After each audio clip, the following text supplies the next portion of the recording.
Hello दोस्तों, कैसे हैं आप सब लोग। स्वागत है आप सभी का हमारे YouTube channel MK online academy में। फ्रेंड्स, हाजिर हैं हम आपके सामने आपकी खिदमत में नए टॉपिक के साथ। टॉपिक का नाम है ग्रामर का बेहतरीन tense, present perfect tense. Present perfect tense से पहले हमने आपको बताया प्रेजेंट इंडेफिनिट टेंस के बारे में और प्रेजेंट कंटिन्यूअस टेंस के बारे में। आज हम बात करेंगे प्रेजेंट परफेक्ट टेंस के बारे में। फ्रेंड्स, वीडियो बहुत अच्छी होने वाली है, बने रहिए आप हमारे चैनल MK ऑनलाइन एकेडमी के साथ। यदि अभी आपने चैनल सब्सक्राइब नहीं किया तो सब्सक्राइब कर लीजिए और दोस्तों के साथ शेयर करना बिल्कुल भी ना भूलें। फ्रेंड्स, वीडियो अच्छी लगे तो लाइक कर देना और कोई भी कंसर्न हो तो कमेंट बॉक्स में जाके हमें बता देना। बगैर देर करे बढ़ते हैं हम अपने टेंस प्रेजेंट परफेक्ट टेंस की ओर। तो प्रेजेंट परफेक्ट टेंस क्या होता है, मैं आपको बताता चलूँ कि प्रेजेंट परफेक्ट टेंस प्रेजेंट का वो टेंस होता है जो हमें बताता है कि अभी अभी कोई काम पूरा हुआ है, अभी अभी कोई काम पूरा हो चुका है, उसके बारे में बताता है प्रेजेंट परफेक्ट टेंस। फ्रेंड्स, इसकी जो पहचान होती है, पहचान वो देख लीजिए आप। तो इन टेंस की पहचान होती है चुका है,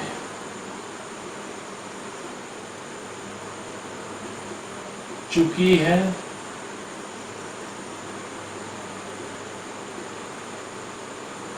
और चुके हैं।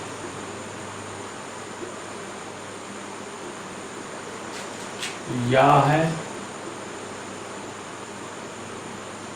ये है, या ये है आदि। तो फ्रेंड्स, हिंदी में जैसे ही ये टेंस आपके सामने आएगा, हिंदी में ये वाक्य आएगा, तो आप कैसे पहचानेंगे कि ये प्रेजेंट परफेक्ट टेंस है। तो यदि हिंदी में वाक्य आपके सामने लिखा हुआ है और उस वाक्य के लास्ट में है चुका है, चुकी है, चुके हैं, या फिर गया है, गई है, गए हैं, ये सभी या है, ये है, ये वर्ड अगर आते हैं किसी भी वाक्य के लास्ट में, तो बगैर देर करे समझ जाइएगा कि वो टेंस है प्रेजेंट परफेक्ट टेंस। क्योंकि प्रेजेंट परफेक्ट टेंस की पहचान ये है कि लास्ट में चुका है, चुकी है, चुके हैं, या है, ये है आते हैं। ये तो फ्रेंड्स हो गई बात हमारी पहचान की। तो अब किसी भी बच्चे को, किसी भी फ्रेंड्स को पहचानना बहुत आसान है। टेंस अब आप पहचान लेंगे। दूसरे नंबर पर आते हैं फ्रेंड्स इसके फॉर्मूला, दूसरे नंबर पे आते हैं इसके रूल्स, और रूल्स के बाद तीसरे नंबर पे आते हैं फॉर्मूला। ये तीन चीज जिसकी पूरी हो जाए वो बच्चा कोई भी टेंस बना सकता है, बहुत इजी है। अब दूसरे नंबर पे हम बताते हैं आपको रूल्स।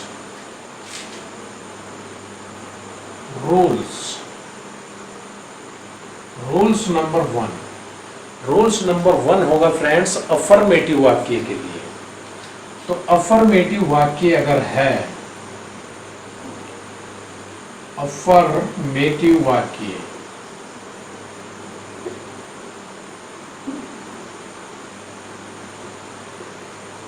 अगर वाक्य अफर्मेटिव में है और सिंगुलर है, जैसे कि अफर्मेटिव में है और सिंगुलर है, सिंगुलर,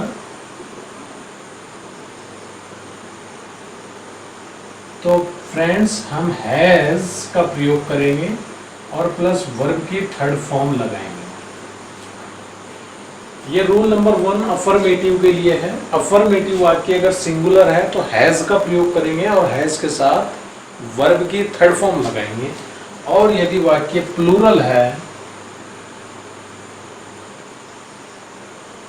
अफर्मेटिव का प्लूरल है, तो फ्रेंड्स हैव का प्रयोग करेंगे और वर्ब की थर्ड फॉर्म लगाएंगे, वर्ब की थर्ड फॉर्म लगाएंगे और हैव का प्रयोग करेंगे। ध्यान रहे फ्रेंड्स, अफर्मेटिव वाक्य अगर सिंगुलर है तो हैज का प्रयोग, वर्ब की थर्ड फॉर्म, और अफर्मेटिव वाक्य अगर प्लूरल है तो हैव का प्रयोग वर्ब की थर्ड फॉर्म का प्रयोग करेंगे। अब बढ़ते हैं हम निगेटिव के लिए। दूसरा रूल्स होता है हमारा निगेटिव के लिए। दोस्तों ये भी याद करना बहुत आसान है। निगेटिव में कुछ नहीं होता, हेल्पिंग वर्ब हैज और हैव के बाद केवल नॉट लगाना पड़ता है, बन जाता है आपका वाक्य निगेटिव। तो इसमें लिख देंगे निगेटिव वाक्यों में हैज और हैव के बाद नॉट का प्रयोग करेंगे।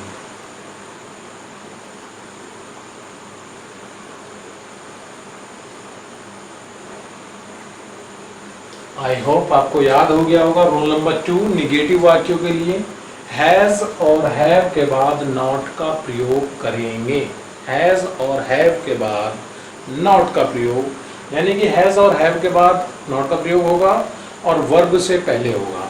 अब हम बात करते हैं इंटेरोगेटिव की। तीसरा रूल है फ्रेंड्स इंटेरोगेटिव के लिए। इंटेरोगेटिव वाक्य वो वाक्य होते हैं जिनमें क्वेश्चन पूछा जाता है, जो क्या से शुरू होते हैं। अधिकांश ये इंटेरोगेटिव दो प्रकार के होते हैं। एक तो वो वाक्य होते हैं जो क्या से शुरू होते हैं, और एक वो इंटेरोगेटिव होते हैं जिनके बीच में क्या, क्यों, कब आता है। तो इंटेरोगेटिव वाक्य अगर क्या से शुरू हो रहा है तो उसके लिए फ्रेंड्स हैज, हैव का प्रयोग वाक्य के शुरू में करेंगे।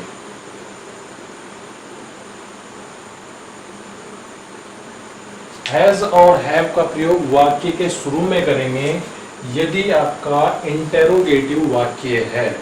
इंटेरोगेटिव वाक्य अगर है, क्या वाले वाक्य अगर है, तो हैज हैव का प्रयोग वाक्य के शुरू में करेंगे। और यदि किसी वाक्य के बीच में क्या, क्यों, कब आता है, यानी कि अगर वो क्वेश्चन, अगर वो प्रश्न इंटेरोगेटिव वाक्य जो है वो क्वेश्चन वर्ड वाला है, यानी कि सेकंड टाइप ऑफ इंटेरोगेटिव है, तो वहाँ पर कब, क्या, क्यों, कैसे की इंग्लिश हैज और हैव से पहले लिखेंगे। उसके लिए मैं आपको फॉर्मूले लिख करके बताऊंगा। अब तीसरा नंबर आता है फ्रेंड्स हमारे फॉर्मूलों का। तो बढ़ते हैं हम फॉर्मूले की ओर। पहले मैंने आपको पहचान बताई, मैंने प्रेजेंट परफेक्ट टेंस के रूल्स बताए। अब मैं आपको प्रेजेंट परफेक्ट टेंस के फॉर्मूले बताने वाला हूं और फिर हम इसकी प्रैक्टिस करेंगे।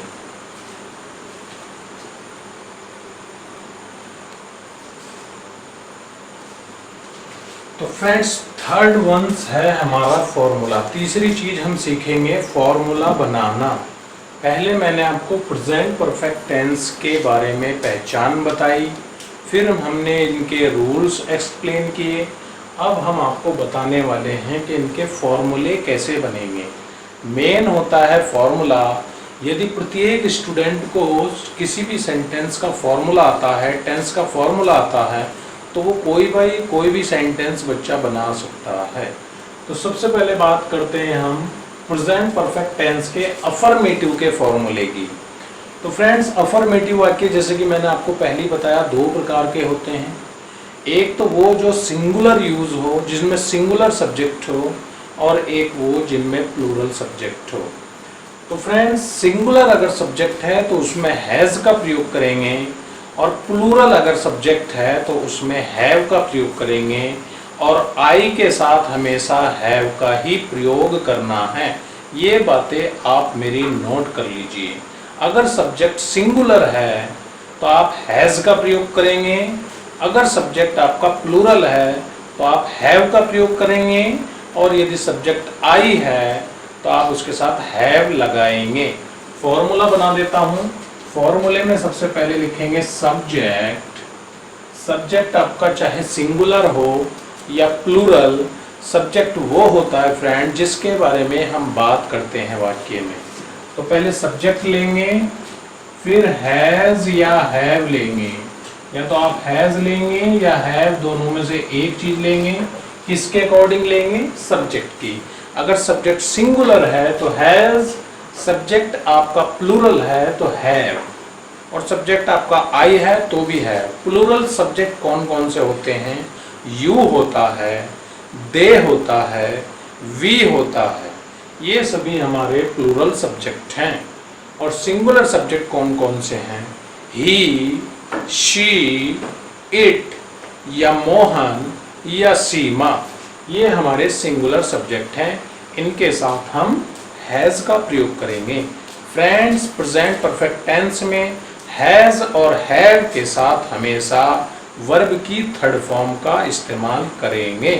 वर्ब की थर्ड फॉर्म, तो सब्जेक्ट हैज है और इसके बाद हम लगाएंगे वर्ब की थर्ड फॉर्म और उसके बाद में ऑब्जेक्ट। तो इस प्रकार ये फॉर्मूला बनके तैयार हो जाता है। इस फॉर्मूले को आप भी याद कर लीजिए या फिर आप अपनी नोटबुक में नोट कर लीजिए। फ्रेंड्स, दूसरा है निगेटिव का फॉर्मूला कैसे बनाएंगे। किसका निगेटिव? ध्यान रहे हम बात कर रहे हैं प्रेजेंट परफेक्ट टेंस की। प्रेजेंट परफेक्ट टेंस के निगेटिव को बनाने के लिए सबसे पहले आपको सब्जेक्ट लिखना होगा। तो सबसे पहले सेंटेंस बनाने के लिए हम उसका सब्जेक्ट लेंगे। फिर फ्रेंड्स, सिंगुलर या प्लूरल के अकॉर्डिंग हैज और हैव लेंगे, या तो हैज या तो हैव। उसके बाद चूंकि सेंटेंस आपका निगेटिव है तो आप निगेटिव के लिए नॉट का प्रयोग करेंगे। वर्ब की थर्ड फॉर्म ही आएगी प्लस ऑब्जेक्ट आएगा। अब बढ़ते हैं इंटेरोगेटिव के फॉर्मूले की ओर। प्रेजेंट परफेक्ट टेंस का इंटेरोगेटिव, इससे पहले भी मैंने आपको बताया इंटेरोगेटिव दो प्रकार के होते हैं।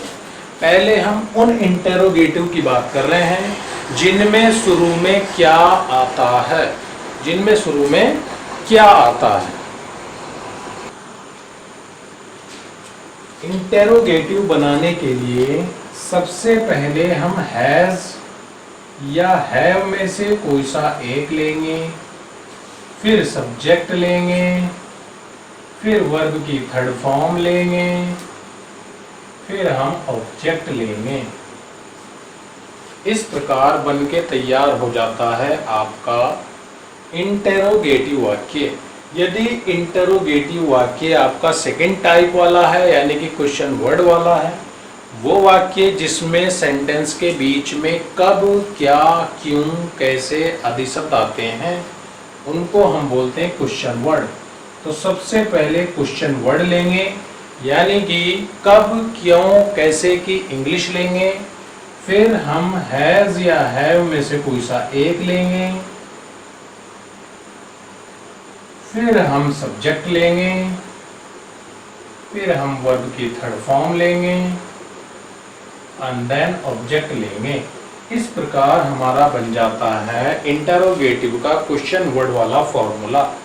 तो ये फ्रेंड्स मैंने आपको सभी फॉर्मूले लिख करके दिखाए, आप इनके अनुसार प्रैक्टिस करते हैं। अब मैं आपको एक एग्जाम्पल लेकर के सभी वाक्यों के अकॉर्डिंग बना करके दिखाता हूँ। फ्रेंड्स, वाक्य है मैंने अपना पाठ याद कर लिया है। मैंने अपना पाठ याद कर लिया है। मैंने आपको पहचान बताई थी कि वाक्य को कैसे पहचानेंगे। यदि लास्ट में चुका है, चुकी है, चुके हैं, या है, ये है, ये हैं आदि शब्द आए तो समझ जाइए कि वो प्रेजेंट परफेक्ट टेंस है। तो ये प्रेजेंट परफेक्ट टेंस है। अब दूसरे नंबर पे आपको पहचानना है कि क्या सेंटेंस सिंगुलर है या प्लूरल। तो फ्रेंड्स देख सकते हैं आप यहाँ पर मैंने, मैंने यानी कि आई, और आई को हम एज ए प्लूरल यूज करते हैं, यानी कि उसके साथ हम हैव हेल्पिंग वर्ब का प्रयोग करते हैं। हेल्पिंग वर्ब हैव आएगी तो सबसे पहले हम क्या लिखेंगे, अफर्मेटिव के अनुसार सब्जेक्ट लेंगे और सब्जेक्ट मैं हूं यहाँ पर, तो मैं अपना के इंग्लिश आई लिखूंगा, आई। अब फ्रेंड्स सब्जेक्ट मैंने ले लिया, अब मैं यहाँ या तो हैज लूंगा या हैव। मैंने पहले ही आपको बता दिया था कि आई के साथ हमेशा हैव आता है, इसलिए यहाँ पर हम आई के साथ हैव लिखेंगे, आई हैव, आई हैव। अब फ्रेंड्स हम लिखेंगे वर्ब की थर्ड फॉर्म। वर्ब की थर्ड फॉर्म होती है याद करना, और याद करने को बोलते हैं लर्न, और लर्न की थर्ड फॉर्म आती है लर्न्ड, आई हैव लर्न्ड। अब फ्रेंड्स थर्ड फॉर्म के बाद ऑब्जेक्ट आ जाएगा। मैंने क्या याद कर लिया, अपना पाठ, तो I have learned my lesson. इस प्रकार ये सेंटेंस बन करके तैयार हो जाता है। अब यदि यही वाक्य मैं निगेटिव में बनाऊं, यानी कि मैंने अपना पाठ याद नहीं कर लिया है, मैंने अपना पाठ याद नहीं किया है, निगेटिव बनेगा फ्रेंड्स इसका, मैंने अपना पाठ याद नहीं किया है, तो क्या लेंगे, पहले सब्जेक्ट लेंगे, सब्जेक्ट हो जाएगा आई, आई के साथ हेल्पिंग वर्ब हैव आएगी, आई हैव नॉट, क्योंकि हैव के बाद नॉट लगाना है, आई हैव नॉट, वर्ब की थर्ड फॉर्म लगानी है, तो लर्न्ड माई लेसन।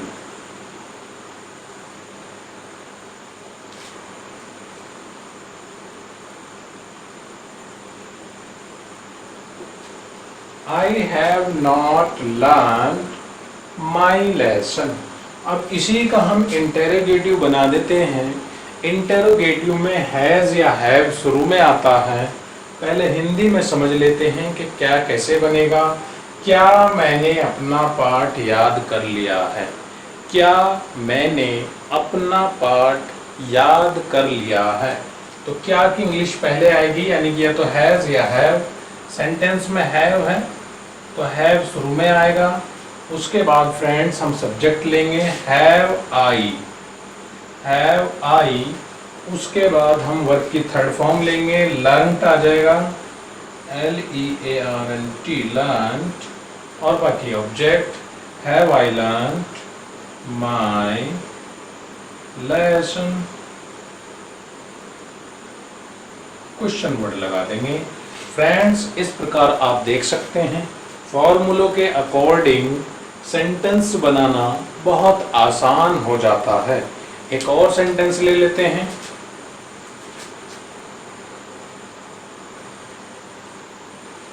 तो फ्रेंड्स अगला एग्जाम्पल हमने लिया है यहाँ पर प्रेजेंट परफेक्ट टेंस का, रेलगाड़ी स्टेशन से जा चुकी है। इसको आइडेंटिफाई करेंगे, पहचानेंगे, क्योंकि लास्ट में चुका है, चुकी है, चुके हैं आ रहा है। पहचान जाएंगे कि प्रेजेंट परफेक्ट टेंस है। और प्रेजेंट परफेक्ट टेंस की क्या पहचान है, या आप पहचान चुके हैं। अब आप देखेंगे कि इसमें कौन सा रूल, कौन सा फॉर्मूला फिट बैठ रहा है। तो चूंकि रेलगाड़ी स्टेशन से जा चुकी है, ये एक अफर्मेटिव वाक्य है और एक सिंगुलर वाक्य है। सिंगल चीज के बारे, सिंगल वस्तु के बारे में बात हो रही है, तो ये अपना में एक सिंगुलर है, तो इसमें सिंगुलर यानी कि अफर्मेटिव का फॉर्मूला लगेगा। तो फ्रेंड्स सबसे पहले सब्जेक्ट खोजेंगे। सब्जेक्ट है हमारी रेलगाड़ी, तो बोलेंगे द ट्रेन, द ट्रेन। अब द ट्रेन के साथ फ्रेंड हैज या हैव आएगा, आप बता देंगे, चूंकि सिंगुलर है तो हैज आएगा। तो the train has, the train has के बाद आप क्या लगाएंगे बताएं, आप कमेंट बॉक्स में बताएं। तो आप देख ही सकते हैं हैज और हैव के बाद हम लगाते हैं वर्ब की थर्ड फॉर्म। और वर्ब क्या है यहाँ पर, जाना, और जाने को इंग्लिश में बोलते हैं गो। जिसकी थर्ड फॉर्म हो जाती है गॉन। तो the train has gone. Friend, रेलगाड़ी स्टेशन से जा चुकी है। अब सवाल उठता है कि कहाँ से जा चुकी है, वो बाकी सब ऑब्जेक्ट में आएगा। तो स्टेशन से जा चुकी है, तो फ्रॉम स्टेशन। सेंटेंस बनाना बहुत आसान है, आपको फॉर्मूले और रूल्स आने चाहिए। इसी का नेगेटिव बना देता हूं, रेलगाड़ी स्टेशन से नहीं जा चुकी है। तो the train has not gone from station. बहुत आसानी से सेंटेंस बना सकते हैं फ्रेंड्स आप भी, क्योंकि सेंटेंस बनाना इतना मुश्किल काम नहीं है, ये बहुत ही आसान है। बस आपसे सेंटेंस का फॉर्मूला आना चाहिए, रूल्स आना चाहिए। द लगा सकते हैं आप, फ्रॉम द स्टेशन।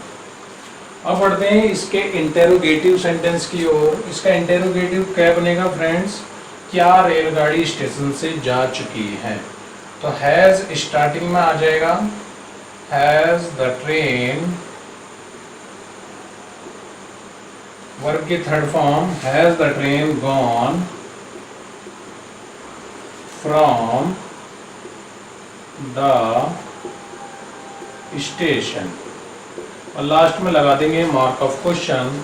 इस प्रकार सेंटेंस बनके तैयार हो चुके हैं। फ्रेंड्स, जैसे कि आप देख पा रहे हैं, हमारा चैनल का नाम है MK ऑनलाइन एकेडमी। इस चैनल पर आपको एजुकेशन से संबंधित कंटेंट प्राप्त करवाया जाता है। इस चैनल पर आपको मिलेगा ग्रामर, मैथ, साइंस और अदर सब्जेक्ट। ये सब्जेक्ट हम आपको पढ़ाते हैं। अक्सर इन्हीं सब्जेक्ट से कॉम्पिटिटिव एग्ज़ाम, ये गवर्नमेंट एग्ज़ाम की प्रिपरेशन के लिए क्वेश्चन बनाए जाते हैं। तो फ्रेंड्स, क्वेश्चन तो बनेंगे ही, साथ में आपको बेसिक भी आना चाहिए। उस बेसिक सिखाने के लिए ही हम आपकी सेवा में तत्पर हैं। यदि कोई भी कंसर्न हो तो आप कमेंट बॉक्स में ज़रूर बताएं। वीडियो अच्छी लगे तो लाइक और शेयर ज़रूर करें। और फ्रेंड्स, नीचे जो लाल बटन है सब्सक्राइब का, वो ज़रूर दबा दीजिए, ताकि आने वाली वीडियोज़ के नोटिफिकेशन आपको मिलते रहें। मिलेंगे अगली वीडियो में फ्रेंड्स। Thank you.